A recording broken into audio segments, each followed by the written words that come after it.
جہاں پہ اسپیشلی خواتین کی ہراسمنٹ ریلیٹڈ میٹرز ہیں، اس میں نے بطور وکیل جو دیکھا، میں وہ تجربہ آپ کے ساتھ شیئر کروں گا کہ ایک کیس جب ایف آئی آر ہو جاتی ہے، اس کے فوری بعد ایک پریشر شروع ہو جاتا ہے اس خاتون کے اوپر، اور وہ پریشر جو ہوتا ہے وہ ان کی فیملی کی طرف سے آنا سٹارٹ ہو جاتا ہے، وہ پریشر ان کے ریلیٹیوز کی طرف سے آنا سٹارٹ ہو جاتا ہے، قریبی جو حلقہ ہوتا ہے وہ شروع کر دیتا ہے پریشر جو ہے ڈالنا. اور اس کے بعد ہوتا کیا، عام طور پہ ایسے کیسز میں یہ دیکھا جاتا ہے کہ خواتین جو ہے وہ اس طرح کے کیسز میں جیسے ہی ایف آئی آر ہوتی ہے اس کے چند ایک دنوں کے بعد کمپرومائز کر لیتی ہیں. اس میں بنیادی طور پہ سمجھتا ہوں ایک بہت بڑی غلطی ان سے یہ ہوتی ہے کہ جب ایسے کیسز کے اندر فوری طور پر کمپرومائز کر لیا جاتا ہے تو اس قسم کے جو کرمنلز ہوتے ہیں یہ usually they are repeat offenders, یہ اپنے جرم کو پھر باہر نکل کے دوبارہ ریپیٹ کرتے ہیں. تو وہاں پہ ہمیں پھر یہ بات سمجھ آتی ہے کہ جو لا کے اندر پنشمنٹ کا کنسیپٹ ہے بیسیکلی وہ کہیں نہ کہیں ڈیٹرنس کے ساتھ جڑا ہوا ہے. کوئی شخص یہ جرم اس لیے نہیں کرے گا کیونکہ اس کو یہ پتا ہوگا کہ فلاں شخص نے ایسا کیا تھا، اس کو اتنے سال سزا ہو گئی تھی یا وہ اتنے سالوں سے اندر ہے. تو یہاں پہ میں سمجھتا ہوں بنیادی طور پہ اویئرنیس کا کویسچن آ جاتا ہے.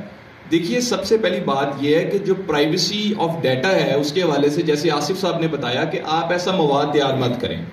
آپ ایسا مواد کسی سے شیئر مت کریں، اور اگر ایسا جب ڈیٹا کسی سے شیئر ہو جاتا ہے تو اس کے اوپر آپ کی پھر بعد میں اس کے اوپر رسائی ختم ہو جاتی ہے. پھر جس شخص کے پاس وہ جاتا ہے وہ ڈیٹا اس کو کس طریقے سے مس یوز کرتا ہے یہ آپ کے اختیار میں نہیں رہتا. لیکن آن دا ادر ہینڈ جب آپ کھڑے ہو جاتے ہیں، آپ اپنے ساتھ ہونے والی ناانصافی کے خلاف آواز اٹھا لیتے ہیں، ایف آئی آر ہو جاتی ہے، اب یہ آپ کی ڈیوٹی ہے کہ جو ایلیگیشن آپ نے لگایا ہے یا جو آپ کے رائٹس ہیں آپ عدالت میں آ کے ان کو ثابت کریں، آپ اس الزام کو ثابت کریں، آپ ایسے ملزمان کو سزائیں دلوائیں، ان کیسز کا اینڈ تک پیچھا کریں، پریشر مت لیں. ایسے کیسز کے اندر جب آپ کسی ایسے ملزم کو سزا دلواتے ہیں تو بیسیکلی آپ پبلک ایٹ لارج کو بھی سرو کرتے ہیں، آپ ان کی بھی ہیلپ کر رہے ہیں. یہ ایسے کرمنلز جب پکڑے جاتے ہیں یا سزا کاٹ کے آتے ہیں تو بہت سارے لوگ جو اس طرح کی سزاؤں کو اخباروں میں پڑھ لیتے ہیں یا سوشل میڈیا پہ دیکھ لیتے ہیں تو وہ اس قسم کے کام کرنے سے رک جاتے ہیں. سو جو امپورٹنٹ چیز ہے جو میں لا کے پرسپیکٹو سے بتانا چاہتا ہوں وہ یہ ہے کہ جب بھی آپ سوشل میڈیا ریلیٹڈ کسی کرائم کے وکٹم ہیں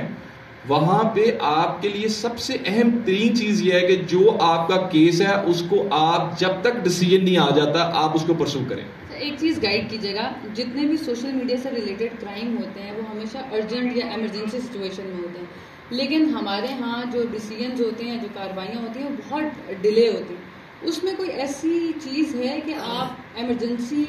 بتا سکیں، کیونکہ اکثر بلیک میلنگ ہو رہی ہوتی ہے، ریلیشن شپس کے مسائل ہوتے ہیں، اس میں اگر وہ فوری چیز نہ رکے، اکثر سائبر کرائم کا میں نے یہ ایکسکیوز بھی سنا ہے آصف صاحب سے پیشگی معذرت کے ساتھ کہ ہمارے پاس آئی پیز نہیں ہے، اس کے ہمارے پاس ایکسیس نہیں ہے، ڈپارٹمنٹ کے اوپر لوڈ بہت زیادہ ہے، تو اس میں کیا کرے پھر وکٹم؟ یہ آپ کا بہت اچھا سوال ہے. اس حوالے سے میں دو باتیں بتانا چاہوں گا کہ جو عام طور پہ سائبر کرائم ہے اس کی جو دوسرے کرائم کے ساتھ اگر آپ نے ڈفرنس دیکھنا ہو تو یہی کرائم ہے کہ اس میں دیر از نو کرائم سین. جو کرمنل ہے وہ نظر نہیں آ رہا ہوتا، کرمنل یا تو فیک اکاؤنٹ کے تھرو ایکٹیویٹ ہوتا ہے یا اس نے اپنی آئیڈینٹی کو چھپایا ہوتا ہے. تو ایسے کیسز کے اندر کسی شخص کو ٹریس کرنے کے لیے جو بنیادی طور پہ طریقہ کار اپنایا جاتا ہے that is the tracing of the I P address. اب یہ جتنی سوشل میڈیا کمپنیز ہمارے ہاں استعمال ہو رہی ہیں، جن کو ہم استعمال کرتے ہیں، جو اپلیکیشنز کو جن کو ہم استعمال کرتے ہیں، یہ تمام کمپنیز جو ہیں ان کے جو دفاتر ہیں یہ پاکستان میں نہیں ہے، یہ باہر کے ملک جہاں سے یہ آپریٹ ہو رہی ہے وہاں پہ لوکیٹڈ ہے. اب آپ نے جب بھی ڈیٹا لینا ہے کسی کرمنل کا تو آپ کو ان کمپنیز کی طرف سے ہی وہ ڈیٹا پرووائڈ کیا جائے گا. اس میں بھی ایک بعض کا ٹائم آبویسلی لگتا ہے. اور دیکھیں سائبر کرمنل کے اندر جب بنیادی طور پہ اس شخص کا جو طریقہ کار ہی کام کرنے کا ایسا ہوتا ہے کرمنل کا کہ وہ اپنی آئیڈینٹی کو چونکہ چھپا لیتا ہے، تصویر کسی کی لے گا، نام کسی کا لے گا، تو عام طور پہ انکوائری سٹیجز پہ ایسے معاملات دیکھیں گے جہاں پہ دیر جس طرح آپ کا کویشچن تھا بعض کا ٹائم لگ جاتا ہے. اس کے علاوہ جو عام طور پہ دیکھا گیا وہ وکٹمز کی جو توجہ ہوتی ہے وہ ایف آئی آر سے زیادہ اس چیز پہ ہوتی ہے کہ جو ڈیٹا لگایا گیا ہے اس کو ریموو کیا جائے. اب سیکشن 37 ہے جو ان لافل کنٹینٹ کے بارے میں بات کرتا ہے. اب یہ ڈیٹا ریموول کی بھی جو اتھارٹی ہے یہ بھی ان کمپنیز کے پاس ہے جن کمپنیز نے ان ڈیٹا کو ریموو کرنا ہے, جیسے کہ فیس بک ہے, جیسے کہ دوسری اپلیکیشنز کو ہم استعمال کرتے ہیں. اب یہاں پہ اس لا کے اندر کہیں نہ کہیں یہ چیزیں